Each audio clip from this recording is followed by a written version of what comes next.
அன்பு மாணவ தம்பிகள் அனைவருக்கும் எனது இனிய வணக்கம். இப்போ நம்ம பார்க்க போறது என்ன அப்படின்னா, 10ஆம் வகுப்புல அறிவியல் பாடத்துல 4வது பாடமா இருக்கக்கூடிய மின்னோட்டவியல். அந்த மின்னோட்டவியல் பாடத்துல மின் தடைகளை தொடர் இணைப்பில் இணைச்சா எவ்வாறு தொகுபயன் மின்தடை கிடைக்கும், பக்க இணைப்பில் இணைக்கும் பொழுது எவ்வாறு தொகுபயன் மின்தடை கிடைக்கும், தொடர் இணைப்பின் மூலமாக பக்க இணைப்பை எவ்வாறு பெறலாம், பக்க இணைப்பின் மூலமாக தொடர் இணைப்பை எவ்வாறு பெறலாம் என்பது போன்ற விளக்கங்களையும், தொடர் இணைப்பின் மூலம் கிடைக்கும் தொகுபயன் மின்தடைக்கும் பக்க இணைப்பின் மூலம் கிடைக்கும் தொகுபயன் மின்தடைக்கும் இடையே உள்ள வேறுபாடு என்ன, வித்தியாசங்கள் என்ன என்பதை பற்றியும் விரிவாக காண்போம். பார்ப்போமா? இப்போ நாம பார்க்க போற தலைப்பு என்னன்னு கேட்டீங்கன்னா, மின்தடையாக்கிகள் தொடர் இணைப்பில் இணைக்கப்படும் பொழுது நமக்கு கிடைக்கும் தொகுபயன் மின்தடையின் மதிப்பு என்ன, இந்த டாபிக் தான் இப்போ நம்ம பார்க்க போறோம். முதல்ல தொடர் இணைப்புனா என்ன அப்படின்றத நம்ம தெளிவா புரிஞ்சுக்கணும். தொடர் இணைப்புனா என்ன? ஒண்ணு இல்லப்பா, மின் கூறுகளை தொடர்ச்சியாக ஒன்றன் பின் ஒன்றாக நீங்க இணைச்சிருந்தீங்க அப்படின்னா அதுக்கு பேர் நம்ம என்ன சொல்லிடலாம்? தொடர் இணைப்பு அப்படின்னு சொல்லிடலாம். எப்படி சார் ஒன்றன் பின் ஒன்றாக அப்படின்னா, ஒரு மின்கூறின் முடிவில் இருந்து அடுத்த மின்கூறினுடைய ஆரம்பத்தை இணைச்சு விடணும், அவ்வளவுதான். இப்ப உதாரணம் சொல்லித்தரேன், கவனிங்களேன். இங்க பாருங்க, ஒரு மின்தடையாக்கி நான் எடுத்துக்கிறேன். இது ஒரு மின்தடையாக்கி. அடுத்ததாக ஒரு மின்தடையாக்கி நான் எடுத்துட்டேன்னா எஸ், இதுல முதல் மின்தடையாக்கியின் தலைப்பகுதியா இதை இமேஜின் பண்ணிக்கங்க, அதனுடைய வால் பகுதியா இதை இமேஜின் பண்ணிக்கங்க. இரண்டாம் மின்தடையாக்கியின் தலைப்பகுதியாக இதுவும் வால் பகுதியாக இதுவும் இருக்கட்டும். அப்ப எப்படி நம்ம புரிஞ்சுக்கலாம் எளிமையா அப்படின்னா, முதல் மின்தடையாக்கியின் வால் பகுதியும் இரண்டாம் மின்தடையாக்கியின் தலைப்பகுதியும் இணைக்கப்பட வேண்டும். அதே போல இரண்டாம் மின்தடையாக்கியின் வால் பகுதியும் மூன்றாம் மின்தடையாக்கியின் தலைப்பகுதியும் இணைக்கப்பட வேண்டும். இவ்வாறு மின்கூறுகளை ஒன்றன் பின் ஒன்றாக நம்ம இணைச்சுக்கிட்டே போனோம் அப்படின்னா இந்த இணைப்புக்கு தான்ப்பா என்ன பேர் சொல்லுவாங்க? தொடர் இணைப்பு அப்படின்னு சொல்லுவாங்க. சரி, இப்ப எப்ப சார் இந்த தொடர் இணைப்பு நமக்கு வரும் அப்படின்னு கேட்டீங்கன்னா, ஒரே ஒரு மின்தடை இருந்தா எளிய மின் சுற்று மூலியமா நம்மால விளக்கம் கொடுத்து விட முடியும். ஆமா தானே? எஸ். ஆனா ஒன்றுக்கு மேற்பட்ட நமக்கு மின்தடையாக்கிகள் நம்ம கையில இருக்கு அப்படின்னா அவைகளை கொண்டு நம்ம ஒரு எளிய மின் சுற்றா அதை எப்படி கொண்டு வர முடியும், அத்தனை மின்தடையாக்கிகளின் தொகுபயன் மதிப்பை எவ்வாறு நம்மால கண்டுபிடிக்க முடியும் அப்படின்றதுதான் இந்த டாபிக்ல நம்ம பார்க்க போறோம். பார்க்கலாங்களா? பாருங்க, கொடுக்கப்பட்டிருக்க மின் சுற்று படத்தை கவனிச்சீங்கன்னா தெரியும். R1, R2, R3 மின்தடை மதிப்பு கொண்ட 3 மின்தடையாக்கிகள் தொடர் இணைப்பில் இணைக்கப்பட்டுள்ளன. எதுல இணைச்சிருக்கோம்? தொடர் இணைப்பில் இணைச்சிருக்கோம். பார்த்தா உங்களுக்கு தெரியும். அவ்வாறு இணைக்கப்பட்ட மின்தடையாக்கிகளின் தொகுப்பானது ஒரு மின்கலத்துடன் V அப்படின்ற மின்னழுத்த வேறுபாடு கொண்ட, V அப்படின்ற மின்னியக்கு விசை கொண்ட, V அப்படின்ற மின் அழுத்தம் கொண்ட ஒரு மின்கலத்தோட நம்ம இணைச்சிருக்கோம். வழக்கமா இந்த சாவியினுடைய பயன்பாடு உங்களுக்கு தெரியும். தேவைப்பட்டால் மின்சாரத்தை அனுப்பவும் தடுக்கவும் பயன்படுத்திக் கொள்ளலாம். அடுத்ததாக இங்க ஒருத்தர் பாருங்க, அம்மீட்டர். அம்மீட்டர் எதுக்கு பயன்படுத்துவோம் நம்ம? எஸ், எதுக்கு பயன்படுத்துவோம்? மின்னோட்டத்தை அளவிடுவதற்காக நாம் அம்மீட்டரை பயன்படுத்துவோம். சரி, இப்ப தொடர் இணைப்புக்கு போகுமா? எஸ். இந்த மின்கலனில் இருந்து I என்ற மின்னோட்டம் இந்த சுற்றின் வழியே பாய்வதாக எடுத்துக்கொள்வோம். மின்கலனிலிருந்து I என்ற மின்னோட்டம் சுற்றின் வழியே பாய்வதாக எடுத்துக்கங்க. சரிங்களா? இப்போ ஒரு முக்கியமான ஒரு கேள்வி உங்ககிட்ட சொல்லி தர போறேன். என்ன அப்படின்னா, தொடர் இணைப்புல மின்தடைகள் இணைக்கப்பட்டிருப்பதால் ஒரே ஒரு மூடிய சுற்று மட்டுமே கிடைக்கும் இந்த மின்னோட்டம் பாய்வதற்கு. ஆமாவா? நல்லா உத்து பார்த்துக்குங்க. ஒரே ஒரு மூடிய சுற்று மட்டும் தான் கிடைக்கும் இந்த மின்னோட்டம் பாய. அப்படின்னா இந்த மின்னோட்டம் எங்கேயாவது தனியா பிரிந்து செல்ல வாய்ப்பு இருக்கா? இல்ல. அப்படின்னா என்ன அர்த்தம்? இந்த சுற்றில் செல்லக்கூடிய மின்னோட்டம் மாறிலியாக இருக்கும். சுற்றில் செல்லக்கூடிய மின்னோட்டம் மாறிலி. என்ன ஞாபகம் வைக்கணும்? தொடர் இணைப்பில் செல்லக்கூடிய மின்னோட்டத்தின் மதிப்பு மாறிலி, மாறாது. சரிங்களா? எஸ். இப்போ வாருங்களேன், இந்த மின்னோட்டம் இந்த மின்தடை வழியே போகும் பொழுது கண்டிப்பாக மின்னழுத்த வேறுபாடு உருவாகும். முதல் மின்தடையாக்கியின் குறுக்கே ஏற்படும் மின்னழுத்த வேறுபாட்டை V1 என்றும், இரண்டாவது மின்தடையாக்கியின் குறுக்கே ஏற்படும் மின்னழுத்த வேறுபாட்டை V2 என்றும், மூன்றாவது மின்தடையாக்கியின் குறுக்கே ஏற்படும் மின்னழுத்த வேறுபாட்டை V3 அப்படின்னு வச்சுக்கோங்க. நீங்க மின்னழுத்தம் மொத்தமா எவ்வளவு கொடுத்தீங்க? V கொடுத்திருக்கீங்க, சரியா? அந்த மின்னழுத்தம் இப்ப நமக்கு எப்படி எல்லாம் பிரிஞ்சிருக்கு? V1 ஆகவும் V2 ஆகவும் V3 ஆகவும் பிரிஞ்சிருக்கு. சின்னதா ஒரு கேள்வி கேட்கிறேன். நம்ம கொடுத்தது V என்னென்னவா பிரிஞ்சிருக்கு? V1 V2 V3. அப்ப கொஞ்சம் யோசிச்சு சொல்லுங்க, இந்த V யோட மதிப்பு கண்டிப்பா எதற்கு சமமாக இருக்கும்? கரெக்ட், இந்த V1 V2 V3 மூன்றின் கூடுதலுக்கு சமமாக இருக்கும். ஆமா தானப்பா? எஸ். அப்படின்னா நம்ம என்ன பண்ணலாம்? எப்படி எழுதலாம்? கவனிங்களேன், இந்த V அப்படின்றத நம்ம என்னவா எழுதலாம் அப்படின்னா V1 plus V2 plus V3 அப்படின்னு எழுதலாம். இதை சமன்பாடு 1 அப்படின்னு எடுத்துக்கோங்க. இப்ப ஓம் விதிப்படி நமக்கு என்ன தெரியும்? V IR. ஞாபகம் வச்சிருக்கீங்களா? எஸ். அதே போல இப்ப V1 அப்படின்னா என்ன எழுதலாம்? நீங்க V1 IR1 அப்படின்னு எழுதலாம். சார் V1 I1R1 வராதா? வராது, கவனம் இருக்கணும். ஏன்னா செல்லக்கூடிய மின்னோட்டம் என்னது? I தான். மின் தடை மட்டும் தான் என்னவா இருக்கு? R1. அதனால V1 IR1 எழுதிடலாம். எழுதிடலாமா? எஸ். வாங்க அடுத்தது நீங்களே சொல்லிடலாம். V2 என்ன எழுதலாம்? IR2. மூன்றாவது மிக எளிமையாக நீங்க சொல்லுங்க. V3 IR3. இந்த சமன்பாடுகளை எல்லாம் நீங்க என்ன பண்றீங்க? இரண்டாவது சமன்பாடா வச்சுக்கீங்க, சரிங்களா? அப்போ ஒரு விஷயம் நீங்க தெளிவாயிரலாம். என்ன? V1 மதிப்பு தெரியுது, V2 மதிப்பு தெரியுது, V3 மதிப்பு தெரியுது. Vன்றது என்ன சார் அப்படின்னு கேட்பீங்க. ஆமா தானே? Vன்றது நாம கொடுத்த மொத்த இந்த மின்தடைகளின் தொகுப்பிற்கு கொடுத்த மொத்த மின்னழுத்த வேறுபாடு.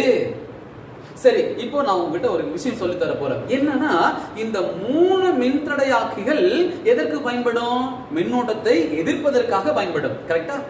எஸ். இந்த 3 பேரும் சேர்ந்து எதிர்க்கக்கூடிய அந்த வல்லமையை ஒரே ஒரு மின்தடையாக்கி, அதற்கு சமமான வலிமையை ஒரு மின்தடையாக்கி கொடுக்கறான்னு வச்சுக்கீங்களேன், அவனை நம்ம என்ன சொல்லலாம்? தொகுபயன் மின்தடையாக்கி அப்படின்னு சொல்லலாம். இந்த 3 மின்தடைகள் இருந்து எவ்வளவு மின்னோட்டத்தை அதன் வழியே அனுமதிக்குமோ அதற்கு சமமான அதே அளவு மின்னோட்டத்தை, அதே அளவு எதிர்ப்பை தெரிவிக்கக்கூடிய ஒரே ஒரு மின்தடையாக்கி அவனை என்ன சொல்லலாம்? நம்ம தொகுபயன் மின்தடை அப்படின்னு சொல்லலாம். இப்ப கவனிங்களேன், அப்படி தொகுபயன் மின்தடையா இருந்ததுன்னா இந்த சுற்றை நம்ம எப்படி எழுத போறேன்? இந்த 3 பசங்களுக்கும் சேர்ந்து ஒரே ஆளு. யார் அவன்? அவனுக்கு பேரு RS. எஸ்னா என்ன சார் கேட்பீங்க? சீரிஸ். இங்கிலீஷ்ல சீரிஸ், தொடர் இணைப்புக்கு சீரிஸ் அப்படின்னு சொல்லுவாங்க. அதனால RS போடுறோம். தொடர் இணைப்பில் மின்தடையாக்கிகள் இணைக்கப்பட்டால் தொகுபயன் மின்தடைய நம்ம RS அப்படின்னு எழுதணும். நல்ல கவனமா இருக்கணும். இந்த ஒத்த மின்தடை, இந்த 3 மின்தடைகள் செய்யக்கூடிய இந்த வேலையை இந்த ஒத்த மின்தடை செய்யும். சரி, அப்ப அதே போல இந்த மின்கலனை இதோட நம்ம இணைச்சிடலாம், சாவியை இணைச்சிடலாம், அடுத்ததாக அம்மீட்டரையும் இணைச்சிடலாம். இப்போ நமக்கு சுற்று கிடைச்சிருச்சா? இதே சுற்று தான் இதுவும். இது என்ன வேலை செய்யுமோ அதே வேலை இதுவும் செய்யும். இந்த மின்தடையாக்கிக்கு பேரு தான் தொகுபயன் மின்தடையாக்கி. இது சுற்றுல எவ்வளவு மின்னோட்டம் போகுதோ அதே மின்னோட்டம் தான் இங்கேயும் பாயும். இங்க எவ்வளவு மின்னியக்கு விசை கொடுத்தீங்க? மின்னழுத்த வேறுபாடு கொடுத்தீங்க V. இப்ப சொல்லுங்க, ஓம் விதிப்படி இந்த V நம்ம எப்படி எழுதலாம்? மின்னோட்டம் I, மின்தடை என்ன இருக்கு? RS. Very good. அப்போ I into RS போட்டுக்கங்க. இது சமன்பாடு 3 அப்படின்னு வச்சுக்கோங்க, சரிங்களா? அடுத்தது என்ன பண்ண போறோம்? இரண்டாவது சமன்பாட்டையும் மூன்றாவது சமன்பாட்டையும் 1வது சமன்பாட்டில் பிரதியிடுக. பாருங்களேன், 2 மற்றும் 3ஐ 1இல் பிரதியிட, 1இல் பிரதியிட, சரிங்களா? அப்படி இந்த இரண்டாவது சமன்பாட்டு மதிப்பு, மூன்றாவது சமன்பாட்டு மதிப்பு, இத 1வது சமன்பாட்டுல பிரதியிட போறோம். முதல் சமன்பாடு V க்கு பதிலா நம்ம என்ன எழுதலாம்? I into RS. I into RS equal to V1 மதிப்பு என்னப்பா இருக்கு? IR1. V2 மதிப்பு என்ன இருக்கு? IR2. V3 மதிப்பு என்ன இருக்கு? IR3. இப்ப கவனிங்க, இதுல மூணுலயுமே I அப்படின்றது பொதுவா இருக்கா? வெளியே எடுத்துடலாமா? எடுத்துருங்க. I வெளியே எடுத்துட்டீங்கன்னா மிச்சம் இருக்கிறது R1 plus R2 plus R3. சரியாச்சுங்களா? இப்போ இந்த பக்கம் என்ன இருக்கு? I into RS. ஆமாவா? பார்த்த உடனே சொல்லிடலாமே, இந்த பக்கமும் I இருக்கு, இந்த பக்கமும் I இருக்கு, கேன்சல் பண்ணிடலாமா? அப்போ RS equal to R1 plus R2 plus R3. இதுதான் இறுதியான சமன்பாடு. அப்போ மூன்று மின்தடையாக்கிகளை நாம தொடர் இணைப்புல இணைச்சோம்னா நமக்கு கிடைக்கிற தொகுபயன் மின்தடையின் மதிப்பு எதற்கு சமமா இருக்குதுன்னு பார்த்துக்கோங்க. எதற்கு சமமாக இருக்கு? கொடுக்கப்பட்ட மூன்று மின்தடையாக்கிகளின் மின்தடைகளின் கூடுதலுக்கு சமமாக இருக்கு. ஆமாவா? ஒண்ணு இல்லப்பா, தொடர் இணைப்புல மின்தடையாக்கிகள் இருந்ததுன்னு வச்சுக்கோங்களேன், தொகுபயன் மின்தடை மதிப்பு கண்டுபிடிக்கிறதுக்கு மூன்று மின்தடை மதிப்பு என்ன பண்ணிடலாம், கூட்டினால் போதுமானது. அப்போ விளக்கமா சொல்றேன், நல்லா கவனிச்சுக்கோங்க. இரண்டு அல்லது இரண்டுக்கு மேற்பட்ட மின்தடையாக்கிகள் தொடர் இணைப்பில் இணைக்கப்படும் பொழுது தொகுபயன் மின்தடையாக்கியின் மதிப்பு கொடுக்கப்பட்ட மின்தடையாக்கிகளின் மின்தடைகளின் மதிப்புகளின் கூடுதலுக்கு சமமாக இருக்கும். சரிங்களா? Yes, very good. அப்போ ஒரு சின்ன விஷயம் உங்ககிட்ட கேட்கிறேன். R1 இருக்கு இல்லையா, அதனுடைய மதிப்பு நம்ம 5 ஓம் அப்படின்னு வச்சுக்கலாம். R2 10 ஓம்னு வச்சுக்கலாம். R3 15 ஓம்னு வச்சுக்கலாம். மூன்றையும் கூட்டுங்க, 5 பிளஸ் 10 பிளஸ் 15 எவ்வளவு வரும்? 30 வந்துடும். அப்போ 30 அப்படின்றது தான் 30 ஓம் அப்படின்றது தான் தொகுபயன் மின்தடையின் மதிப்பு. இதுல 5 10 15 ஓம் சொன்னா இதுல எது அதிக மின்தடை மதிப்பு வச்சிருக்கு? 15. கரெக்டா? ஆனா நமக்கு கிடைச்ச தொகுபயன் மின்தடை மதிப்பு எவ்வளோ? 30. என்ன புரிஞ்சுக்கலாம்? தொடர் இணைப்பில் இணைக்கப்படும் பொழுது தொகுபயன் மின்தடையின் மதிப்பானது கொடுக்கப்பட்ட மின்தடைகளில் உச்சக்கட்ட மதிப்பு யாருக்கு இருக்கோ அவர்களை விட அதிகமான மதிப்பை கொண்டிருக்கும். கொடுக்கப்பட்ட மூன்று மின்தடைகளின் மதிப்பு எந்த மின்தடையின் மதிப்பு அதிகமா இருக்கோ அந்த மின்தடையின் மதிப்பை விட தொகுபயன் மின்தடையின் மதிப்பு அதிகமாக இருக்கும். இதை புரிஞ்சுக்கணும். சரி, அடுத்தது இதுல என்ன சார் பிளஸ் பாயிண்ட்? தொடர் இணைப்புல என்ன சார் பிளஸ் பாயிண்ட், என்ன சிறப்பு அம்சம் அப்படின்னு கேட்டீங்கன்னா, மின்னோட்டம் ஒரே ஒரு மின்னோட்டம், சீரான மின்னோட்டம் சுற்று முழுவதும் பாய்ந்து கொண்டே இருக்கும்.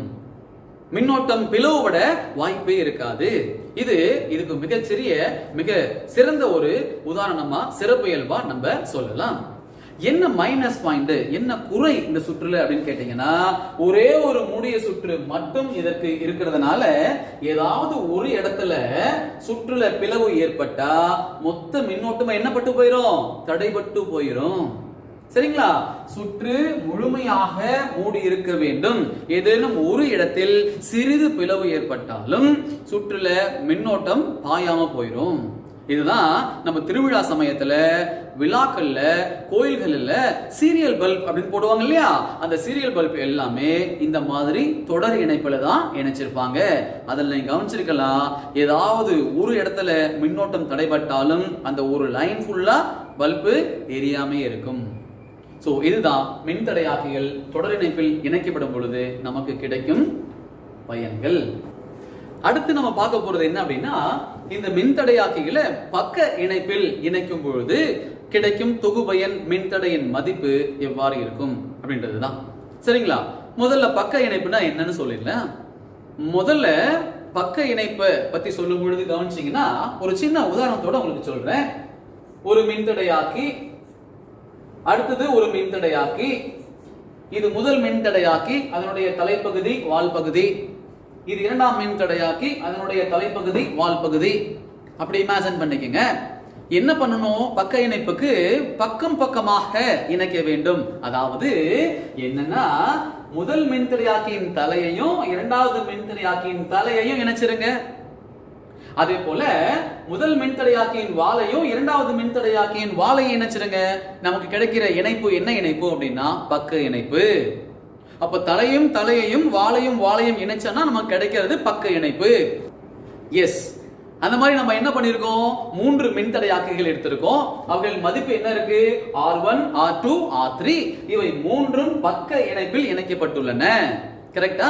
பக்க இணைப்பில் இணைக்கப்பட்டுள்ள இந்த மின்தடையின் தொகுப்பு இருக்கு பாத்தீங்களா, அந்த தொகுப்பானது V என்ற மின்னழுத்த வேறுபாடு கொண்ட ஒரு மின்கலனுடன் இணைக்கப்பட்டுள்ளது. இந்த V மின்னழுத்த வேறுபாடுன்னு சொல்லலாம், மின்னியக்கு விசை அப்படின்னு சொல்லலாம், இல்லனா மின்னழுத்தம் அப்படின்னு கூட சொல்லலாம். சோ கொடுக்கப்பட்ட மொத்த மின்னழுத்தம் என்னதுப்பா? V. வழக்கம் போல இது சாவி. எதற்கு பயன்படும்? செல்லக்கூடிய மின்னோட்டத்தை நம்ம அனுமதிக்கலாமா வேண்டாமான்னு முடிவு செய்யறது இந்த சாவி தான்.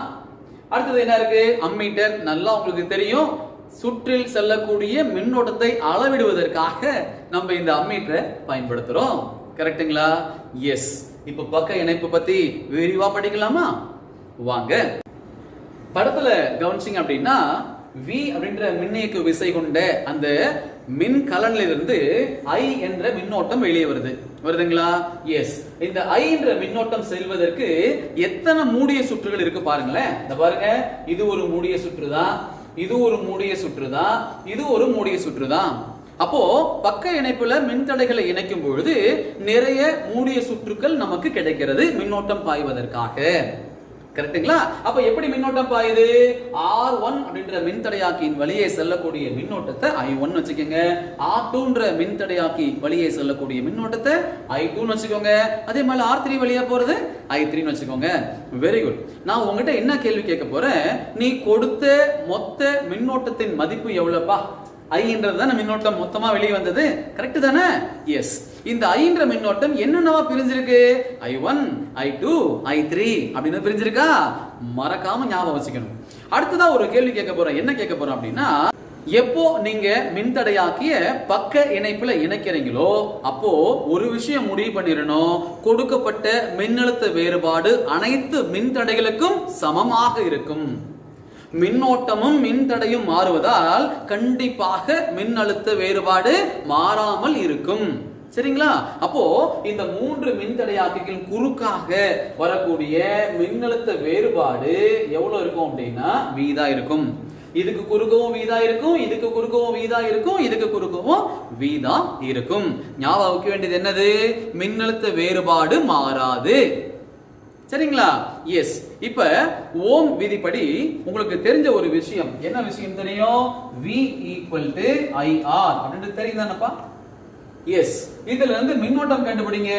I V/R வந்துருமா? இது ஓம் விதியினுடைய அடிப்படை. அப்ப நான் உங்ககிட்ட என்ன கேட்க போறேன், I V/R இந்த சமன்பாடு நல்லா ஞாபகம் வச்சுக்கோங்க. இதன் மூலமா தான் இதை ஃபுல்லா நம்ம டெரைவ் பண்ணி கொண்டு வர போறோம்.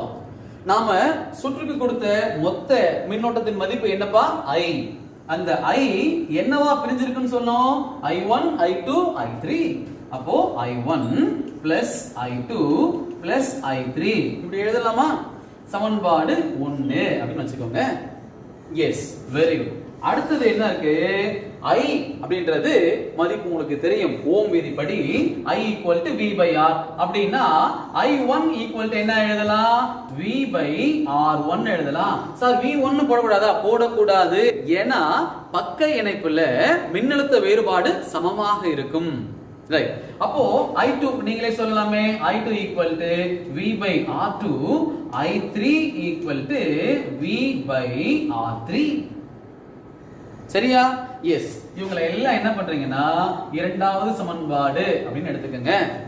அடுத்ததா ஒரு விஷயம் சொல்ல போறேன். என்னன்னா, இந்த மூணு மின்தடையாக்கிகள் தரக்கூடிய மொத்த மின்தடைகளின் மதிப்புக்கு சமமான ஒரு ஒத்த மின்தடை தொகுபயன் மின்தடைன்னு சொல்லுவோம். ஞாபகம் வச்சிருக்கீங்களா? அதே போல இங்கேயும் இந்த மூன்று மின்தடையாக்கிகள் தரக்கூடிய மின்தடைகளின் மதிப்பிற்கு சமமான மின்தடையை தரக்கூடிய அந்த ஒத்த மின்தடைக்கு பேரு தொகுபயன் மின்தடை அப்படின்னு பேரு. அவனை நம்ம என்ன சொல்லுவோம்னா RP அப்படின்னு குறிப்போம். என்னன்னு குறிப்போம்? RP. RP அப்படின்னா இது தொகுபயன் மின்தடை. தொகுபயன் மின்தடை. எப்பப்பா தொகுபயன் மின்தடை? எப்போ அப்படின்னா மின்தடையாக்கிகள் பக்க இணைப்பில் parallel கனெக்ஷன்ல இருக்கும் பொழுது. அதனாலதான் P அப்படின்னு போடுறோம். இதுதான் தொகுபயன் மின்தடை. அதை எழுதும் பொழுது எப்படி எழுத போறோம்? இதே படத்தை நான் உங்களுக்கு வரைஞ்சு காமிக்க போறேன். கவனிங்களேன். இந்த 3 மின்தடைகளுக்கு பதிலாக ஒரு ஒத்த மின்தடை, அவன்தான் அந்த ஆர்பி. அதனோட என்ன பண்ணிருக்கீங்கன்னா அந்த மின்கலனை இணைச்சிருக்கோம். மின்கலன், சாவி, அம்மீட்டர். இந்த சுற்றும் சமம். இதன் வழியா செல்லக்கூடிய மின்னோட்டம் I. சரிங்களா? நம்ம கொடுத்த மின்னியக்கு விசை V, கொடுத்திருக்க மின்தடை RP. அப்ப இதுல இருந்து இந்த சுற்றிலிருந்து நீங்க I அப்படின்றத எழுதுனீங்கன்னா I equal to V divided by RP அப்படின்னு எழுதுவீங்களா? இது மூன்றாவது சமன்பாடா எழுதிக்கீங்க. இப்ப என்ன பண்ண போறோம்? நீங்களே சொல்லிடலாம், ஏற்கனவே பண்ணது போல இரண்டாவது சமன்பாட்டையும் மூன்றாவது சமன்பாட்டையும் முதல் சமன்பாட்டில் பிரதியிடுக. ஒன்னாவது சமன்பாடு என்ன இருக்கு? I இருக்கு. I க்கு பதிலா என்ன எழுதலாம்? V by RP அப்படின்னு எழுதிக்கலாம். அடுத்தது I1 I2 I3 க்கு பதிலா V by R1 plus V by R2 plus V by R3 அப்படின்னு எழுதிடலாமா? இப்ப இது மூணுல பாருங்க, V அப்படின்றது பொதுவா இருக்கா? பொதுவா இருக்கிறத வெளியே எடுத்துருங்க. எடுத்துட்டீங்கன்னா V into 1 by R1 plus 1 by R2 plus 1 by R3 வந்துருமா? இந்த பக்கம் என்ன இருக்கு? V by RP இருக்கா? இப்போ மேல இருக்கக்கூடிய இந்த V இரண்டு பக்கம் பொதுவா இருக்கா? கேன்சல் பண்ணிடலாமா? சோ V கேன்சல் பண்ணிட்டீங்கன்னா மீதம் இருக்கிறது 1 divided by RP equal to 1 divided by R1 plus 1 divided by R2 plus 1 divided by R3. மின்தடையாக்கிகளை பக்க இணைப்பில் இணைக்கும் பொழுது நமக்கு கிடைக்கக்கூடிய தொகுபயன் மின்தடையின் மதிப்புக்கான சமன்பாடு. இதை எப்படி சொல்ல போறோம் பாருங்க. 2 அல்லது 2க்கு மேற்பட்ட மின்தடையாக்கிகளை பக்க இணைப்புல நம்ம இணைச்சிருக்கும் பொழுது கிடைக்கும் தொகுபயன் மின்தடையின் தலைகீழ் மதிப்பானது நாம் பயன்படுத்திய மின்தடைகளின் தலைகீழ் மதிப்புகளின் கூடுதலுக்கு சமமாக இருக்கும். நல்லா புரிஞ்சுக்கணும். 2 அல்லது 2க்கு மேற்பட்ட மின்தடையாக்கிகளை பக்க இணைப்பில் இணைக்கும் பொழுது கிடைத்த தொகுபயன் மின்தடையின் தலைகீழ் மதிப்பானது நாம் வைத்திருந்த 3 மின்தடையாக்கிகளின் தலைகீழ் மதிப்புகளின் கூடுதலுக்கு சமமாக இருக்கும். சரிங்களா? சரி, இப்படி பக்க இணைப்புல இணைக்கும் பொழுது இதனால என்ன பலன் அப்படின்னு கேட்டீங்க. இந்த சுற்றுனால நமக்கு என்ன பிளஸ் பாயிண்ட் அப்படின்னு கேட்டீங்கன்னா சிறப்பு இயல்புகள் என்ன அப்படின்னு பாத்தீங்கன்னா, ஒன்றுக்கு மேற்பட்ட மூடிய சுற்றுகள் இருக்கு. ஆரம்பத்திலே நம்ம சொன்னோம், ஆமா தானே? ஒருவேளை ஒரு சுற்றுல எங்கேயாவது ஒரு இடம் பழுதுபட்டு மின்னோட்டம் I2 செல்வது தடைபட்டாலும் கூட மிச்சம் இருக்கு பாத்தீங்களா, I3யும் I1ம் அவங்க தொடர்ந்து சென்றுகிட்டே இருப்பாங்க. அப்ப என்ன ஆயிரும்? ஒரு சுற்றுல மட்டும்தான் மின்னோட்டமானது பாதிக்கப்படும், மற்ற சுற்றுல தொடர்ந்து மின்னோட்டமானது சென்று கொண்டே இருக்கும். மொத்தமா காலியாகாது, ஏதாவது ஒரு பகுதி மட்டும்தான் கட் ஆகும் நமக்கு. இந்த மாதிரி பக்க இணைப்பு தான் நம்ம வீடுகள்ல கனெக்ஷன் கொடுக்கும் பொழுது நம்ம கொடுத்திருப்போம். அப்பதான் நீங்க கவனிச்சீங்கன்னா தெரியும், ஏதாவது ஒரு பக்கம் டிவி லைன்ல உனக்கு கரண்ட் வரல, கட் ஆயிடுச்சு அப்படின்னா கூட வீட்டுல பல்பு ஒரு பக்கம் எரிஞ்சிட்டு இருக்கும். கரெக்டா? ஏதாவது ஒரு பக்கம் மட்டும் நம்ம அணைச்சிட்டு இன்னொரு பக்கத்து வேலையை நம்மளால எளிமையா செய்ய முடியும். சோ வீடுகள்ல கொடுக்கப்பட்டிருக்க இணைப்பு எல்லாமே பக்க இணைப்புகள் தான். இது இதனுடைய பிளஸ் பாயிண்ட். என்ன சார் இதுல மைனஸ் பாயிண்ட் அப்படின்னு பாத்தீங்கன்னா, நாம கொடுக்கிற மின்னோட்டம் முழுமையா எல்லா இடத்துக்கும் ஒரே அளவா சென்று சேராது. ஒவ்வொரு இடத்திற்கும் தகுந்தாற் போல மின்னோட்டத்தின் மதிப்பானது மாறுபடும். மின் மூலத்திலிருந்து செல்லக்கூடிய மொத்த மின்னோட்டமோ எல்லா பகுதிக்கும் செல்லாது. இதுதான் பக்க இணைப்புல மின்தடையாக்கிகளை இணைக்கும் பொழுது நமக்கு கிடைக்கக்கூடிய பயன்கள். தொடர்ச்சியாக தொடர் இணைப்பில் பக்க மின்தடையாக்கிகள் அப்படின்னு ஒரு தலைப்பு. இதுக்கு என்ன அர்த்தம்னு முதல்ல தெளிவா புரிஞ்சுக்கணும், அப்பதான் டாபிக் எளிமையா இருக்கும் உனக்கு. பக்க மின்தடையாக்கிகள் அதாவது பக்க இணைப்பில் இணைக்கப்பட்டிருக்கக்கூடிய மின்தடையாக்கிகளை நம்ம தொடர் இணைப்பில் இணைக்க போறோம். இங்கிருந்து இங்க போங்க, இந்த டாபிக் தெளிவா புரியும். திரும்ப சொல்றேன், பக்க இணைப்பில் இணைக்கப்பட்டுள்ள மின்தடையாக்கிகளை தொடர் இணைப்பில் இணைக்க போறோம்.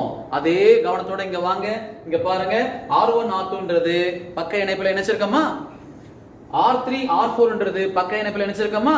சோ பக்க இணைப்பில் மின்தடையாக்கிகள் இருக்கா? இவைகளை தொடர் இணைப்பில் இணைத்தால் தொகுபயன் மின்தடை என்ன கிடைக்க போகுது அதுதான் பார்க்க போறோம். பாருங்க, தொடர் இணைப்பில் இணைக்க போன இவங்கள இணைச்சாச்சு. தொடர் இணைப்புல இணைக்கப்பட்ட தொடர் இணைப்பு தொகுதிய V அப்படின்ற மின்னியக்கு விசை கொண்ட மின்னழுத்த வேறுபாடு கொண்ட ஒரு மின் கலனோட இணைக்கிறோம். இணைச்சாச்சுங்களா? எஸ். இப்போ R1 R2 அப்படின்ற இரண்டு மின்தடைகள் எந்த இணைப்புல இருக்கு? பக்க இணைப்புல இருக்கு. அப்ப அதனுடைய தொகுபயன் மின்தடை மதிப்பு என்ன வரும்? அழகா நீங்க சொல்லலாமே, தொகுபயன் மின்தடையின் மதிப்பு என்ன வரும்? 1/RP1 வச்சுக்கிறேன். ஏன்னா முதல் தொகுதின்றதுனால RP1 வச்சுக்கலாம். சமம் 1/R1 plus 1/R2. கரெக்ட்டுங்களா? எஸ். அதே போல இரண்டாவது தொகுதிக்கு வாங்க. இதனுடைய தொகுபயன் மின்தடை மதிப்பு என்ன வரும்? என்ன வரும்? 1/RP2 வச்சுக்கலாமா? 1/R3 plus 1/R4 வந்துருச்சுங்களா? சரியா? எஸ். இப்ப இந்த சமன்பாட்டில இருந்து நம்ம என்ன பண்ண போறோம் அப்படின்னா RP1 கண்டுபிடிக்க போறோம். இந்த சமன்பாட்டில இருந்து RP2 கண்டுபிடிக்க போறோம். கண்டுபிடிக்கலாமா? கவனிங்க, இந்த சமன்பாட்டில இருந்து RP1 கண்டுபிடிக்க போறேன். 1/RP1 is equal to இந்த பக்கம் நீங்க LCM எடுத்துக்கோங்க, மீசிமா. அப்ப என்ன வந்துரும்? R1 R2 மேல R1 plus R2 அப்படின்னு வந்துரும். கணக்குல படிச்சிருப்பீங்க, மீசிமா. எடுத்தாச்சா? இப்போ இதனுடைய தலைகீழ் மதிப்பு எடுத்துக்கங்க. ஏன்னா நமக்கு 1/RP1 மதிப்பு வேண்டாம், RP1 ஓட மதிப்பு தான் வேணும். தலைகீழா எடுத்துக்கங்க. தலைகீழ் பண்ணிட்டீங்க இது அப்படின்னா RP1 is equal to R1 R2 divided by R1 plus R2 வந்துரும். இதுதான் RP1 அதோட மதிப்பு. அதாவது இந்த தொகுப்பினுடைய தொகுபயன் மின்தடை மதிப்பு இது. சரியா? சூப்பர். அடுத்தது இரண்டாவது, இதுல RP2 கண்டுபிடிக்க போறோம். கண்டுபிடிக்கலாமா? அதே போல இங்கேயும் நல்லா கவனிச்சு கரெக்டா பதில் சொல்லணும். 1/RP2 இதுல இருந்து ஆரம்பிக்க போறோம். 1/RP2 is equal to அதே மீசிமா R3 R4 மீசிமா எடுத்துக்கணும். அப்போ R3 R4 மேல என்ன வந்துரும் அப்படின்னா R3 plus R4 வந்துருமா? நமக்கு என்ன வேணும் அப்படின்னா RP2 ஓட மதிப்பு தான் வேணும் இல்லையா? இதையும் தலைகீழ் மதிப்பு எடுத்துக்கங்க. தலைகீழ் மதிப்பு எடுத்தீங்கன்னா என்ன வரும்? RP2 is equal to தலைகீழா போயிருச்சுன்னா R3 R4 divided by R3 plus R4 அப்படின்னு வந்துருமா? இந்த RP2 அப்படின்றது இந்த இரண்டு மின்தடையாக்கிகள் பக்க இணைப்புல இருக்கு இல்லையா, இவர்களுடைய தொகுபயன் மின்தடையின் மதிப்பு. நல்லா கவனிக்கணும். இவங்களுடைய தொகுபயன் மின்தடை மதிப்பு RP1 கண்டுபிடிச்சாச்சு. இவங்களுடைய தொகுபயன் மின்தடையின் மதிப்பு RP2 கண்டுபிடிச்சாச்சு. இந்த RP1 RP2 எந்த இணைப்புலப்பா இருக்கு? எதுல இருக்கு? பக்க இணைப்புலையா தொடர் இணைப்புலையா? பாருங்க, தொடர் இணைப்புல இருக்கு. சரியா? எஸ். தொடர் இணைப்பா இருந்தா நம்ம என்ன பண்ணலாம்? இரண்டு மின்தடையாக்கிகள் மதிப்பை கூட்டினா போதும் தானே? அப்போ இந்த சுற்றினுடைய மொத்த மின்தடையின் மதிப்பை நான் என்ன எழுத போறேன் அப்படின்னா டோட்டல் அப்படின்னு எழுத போறேன். மொத்த மின்தடையின் மதிப்பு, முதல் பகுதியினுடைய மொத்த மின்தடையின் மதிப்பு RP1 பிளஸ் இரண்டாவது என்னப்பா இருக்கு? RP2. முதல் பகுதியினுடைய மொத்த மதிப்பு RP1, இரண்டாவது பகுதியினுடைய மொத்த மதிப்பு RP2. இரண்டு பகுதிகளும் தொடர் இணைப்பில் இருப்பதால் நம்ம என்ன பண்ணிருக்கோம்? ரெண்டையும் கூட்டி எழுதியிருக்கோம். இதுதான் இந்த சுற்றினுடைய மொத்த மின்தடையினுடைய மதிப்பு.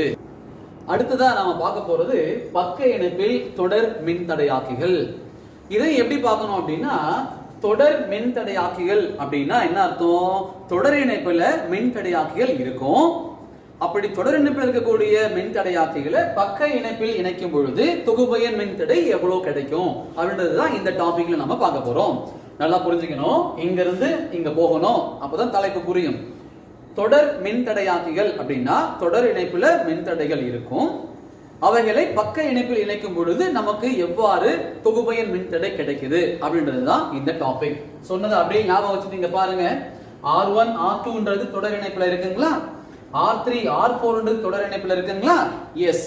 இவ்வாறு தொடர் இணைப்பில் இருக்கக்கூடிய மின்தடையாக்கிகளை நம்ம என்ன பண்ண போறோம், பக்க இணைப்பில் இணைக்க போறோம்.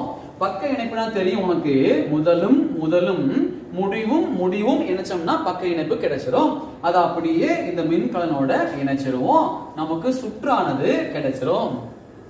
நமக்கு எளிமையா புரியும். என்ன புரியும் அப்படின்னா, தொடர் இணைப்பு அப்படின்னும் பொழுது அதனுடைய தொகுபயன் மின்தடை மதிப்பு உனக்கு தெரியுமே, RS R1 R2 போட்டிருப்போம், கூட்டி போட்டிருப்போம். கரெக்ட்டுங்களா? அதே போல இங்கேயும் என்ன பண்ண போறோம்னா, இவங்க ரெண்டு பேத்துக்கும் தொடர் இணைப்பு தொகுபயன் மின்தடை RS1 அப்படின்னு வச்சுக்கலாம். that is equal to R1 R2 அப்படின்னு வந்துருமா? சரியா? எஸ். ரெண்டாவது வாங்க, இவங்களும் தொடர் இணைப்புல இருக்காங்க. அவங்களுடைய தொகுபயன் மின்தடை என்ன வரும் அப்படின்னா RS2 equal to R3 R4. கரெக்ட்டுங்களா? R3 R4 முடிஞ்சதுங்களா? எஸ். அடுத்ததா உங்ககிட்ட ஒரு கேள்வி. என்ன கேள்வி? இந்த தொகுப்பினுடைய மொத்த மதிப்பு RS1, இந்த தொகுப்பினுடைய மொத்த மதிப்பு RS2. இந்த தொகுப்பும் என்ன இணைப்புல இருக்குப்பா? பக்க இணைப்புல இருக்கு.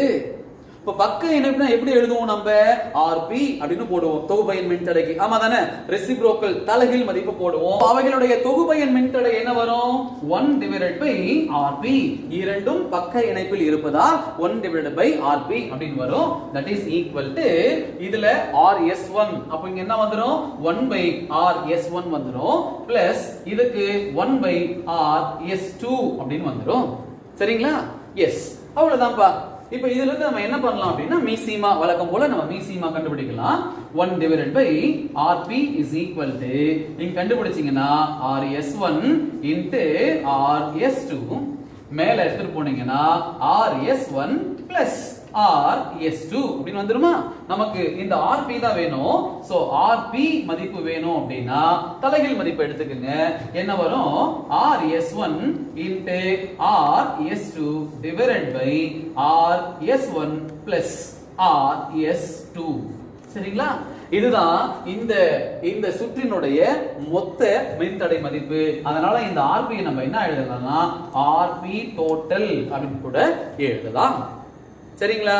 சோ இவ்வாறு தான் ஒரு சுற்றுல பக்க இணைப்புல இருந்தாலும் சரி, தொடர் இணைப்புல இருந்தாலும் சரி, நாம எளிதாக கணக்கிட்டு அதனுடைய தொகுபயன் மின்தடை மதிப்பை கண்டுபிடிக்க முடியும். இறுதியாக நாம பார்க்க இருப்பது என்ன அப்படின்னா, தொடர் இணைப்புக்கும் பக்க இணைப்புக்கும் உள்ள வேறுபாடுகள் என்ன அப்படின்றதுதான். பார்க்கலாங்களா? அட்டவணையில பாருங்க. முதல் வேறுபாட்டுல தொகுபயன் மின்தடை தொடர் இணைப்புல உயர் மின்தடை மதிப்பை விட அதிகமாக இருக்கும், பக்க இணைப்புல குறைந்த மின்தடையின் மதிப்பை விட குறைவாக இருக்கும். அடுத்ததாக மின்னோட்டம் எப்படி வித்தியாசப்படுது? தொகுபயன் மின்தடைன்றது அதிகமாகிற காரணத்தினால இந்த மின்சுற்றுல மின்னோட்டம் குறைவாக இருக்கும். ஏன்னா மின்தடை தான் மின்னோட்டத்தை எதிர்க்கும். அதனால பக்க இணைப்புல பாத்தீங்க அப்படின்னா தொகுபயன் மின்தடை மதிப்பு குறைவாக இருக்கிறதுனால மின்னோட்டத்தின் மதிப்பு என்னவாயிரும்? அதிகமாகும். சரிங்களா? ரைட். மூன்றாவது பாருங்க, இணைப்பு தடைப்பட்டால், அதாவது சுற்று பிரேக் ஆச்சானா கட்டானா என்ன ஆகும்? மூடிய சுற்றில் உள்ள ஏதேனும் ஒரு புள்ளியில் இணைப்பு தடைப்பட்டாலும் மின் சுற்றின் வழியே மின்னோட்டம் செல்லாது. ஏன்னா ஒரே ஒரு மூடிய சுற்று மட்டும்தான் தொடர் இணைப்புல இருக்கும், அதனால மின்னோட்டமானது செல்லாது. ஆனா பக்க இணைப்புல பாருங்க, ஒரு மூடிய சுற்று திறந்து இருந்தாலும் ஒரு மூடிய சுற்றில் மின்னோட்டம் தடைப்பட்டாலும் பிற மூடிய சுற்றுகளின் வழியே மின்னோட்டம் தொடர்ந்து போய்கிட்டது. ஏன்னா பக்க இணைப்புல நமக்கு நிறைய மூடிய சுற்றுகள் உண்டு. அன்பு மாணவர்களே, இப்பொழுது இதுவரை நாம் பார்த்த பாடப்பகுதிகள் அனைத்தும் உங்களுக்கு தெளிவாக புரிஞ்சிருக்கும் அப்படின்றத நான் முழுமையா நம்புறேன். தொடர்ந்து உங்க புத்தகத்தை வச்சு இந்த பாடப்பகுதிகளை நன்றாக படித்து தெளிவுபடுத்திக் கொள்ளுங்கள். மீண்டும் இன்னொரு காணொளி வகுப்பில் உங்களை நான் சந்திக்கிறேன். நன்றி, வணக்கம்.